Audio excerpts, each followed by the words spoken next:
Mon nom est Cécilie, je suis la directrice générale du service à la famille chinoise du Grand Montréal et de Centre Sino-Québec de la Rive-Sud. Et ces deux organismes travaillent ensemble pour faciliter l'intégration des immigrants nouveaux arrivants chinois.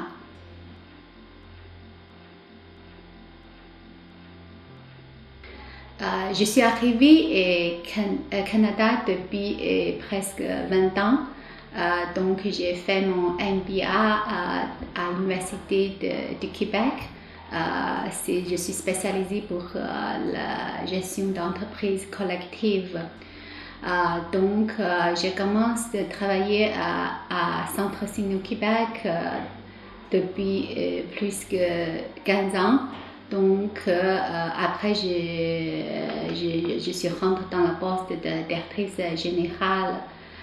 Puis après, le directrice générale de service de famille chinoise, elle a quitté son emploi, donc je l'ai remplacé. Donc, maintenant, je gère les deux organismes. Donc, comme vous le savez, la communauté chinoise, ça fait 105 ans, nous sommes arrivés ici, mais on a toujours vécu des difficultés d'intégration, de discrimination. C'est pour ça nous sommes très forts pour prendre place pour les membres de notre communauté.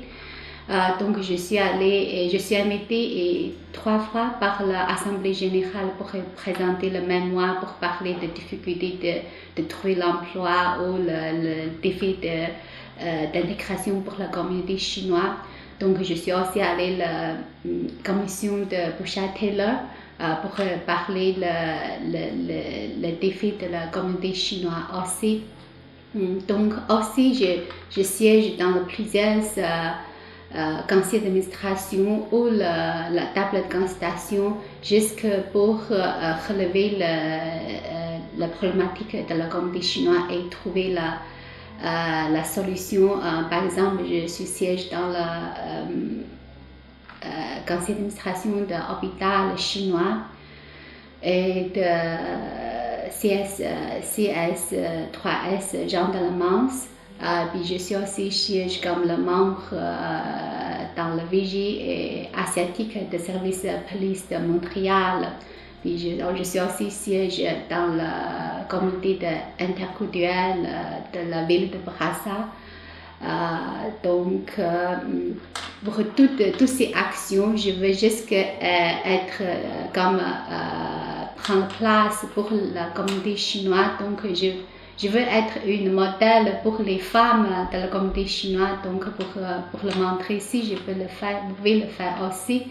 Donc, j'ai aussi encouragé beaucoup de jeunes de la communauté chinoise à participer à l'élection. Dans chaque élection, nous avons envoyé des bénévoles pour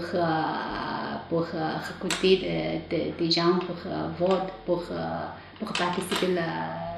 participer à l'élection. J'ai trouvé que l'implication de femmes immigrantes, c'est très important dans notre société. Comme je suis allée à une consultation de ministre des Immigrations de Kathleen Wurr hier, j'avais parlé la problématique pour la communauté culturelle parce que nous ne sommes pas assez représentatifs dans tous les niveaux de soit la fonction publique ou bien dans le groupe de décision. Par exemple, ça fait 105 ans que les communautés chinoises sont installées au Québec, mais j'espère qu'au Québec, on n'a pas une ou un élu qui siège dans l'Assemblée générale. Donc, il y a notre voix, les gens ne peuvent pas attendre notre voix au niveau décisionnel.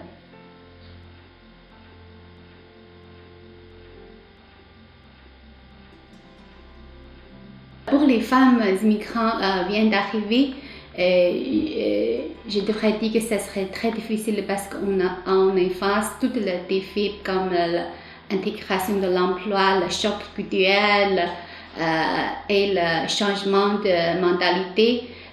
Mais dans le même temps, je trouvais que s'impliquer dans la société le plus vite, ça va nous aider pour le processus d'intégration. Par exemple, nous avons beaucoup de jeunes femmes bénévoles qui s'impliquent dans le service, soit les activités dans le service à la famille chinoise ou le Centre Sino-Québec, soit dans l'activité sociale, culturelle ou bien l'activité politique, par exemple, faire des bénévolats pour l'élection. Pour moi, j'avais entendu un député dire auparavant, les gens me disent que c'est pas nécessaire de faire du travail avec la communauté culturelle. Mais finalement, je trouve que c'est pas vrai. Dans la dernière élection provinciale, les membres de la communauté chinoise sont à Brazzaville et le pourcentage de vote est tellement élevé. Donc, comme vous le savez, une personne sur 7 à Brazzaville, ce sont les membres de la communauté chinoise. Donc, on apporte notre voix dans la société. On peut faire des décisions pour le choix qui on veut voter. Dans le même temps, si les jeunes qui s'impliquent dans les activités bénévoles, je trouve beaucoup de jeunes, après, ils arrivent à trouver l'emploi beaucoup plus facile que les gens qui n'ont pas s'impliqué dans la communauté ou dans les activités de la société.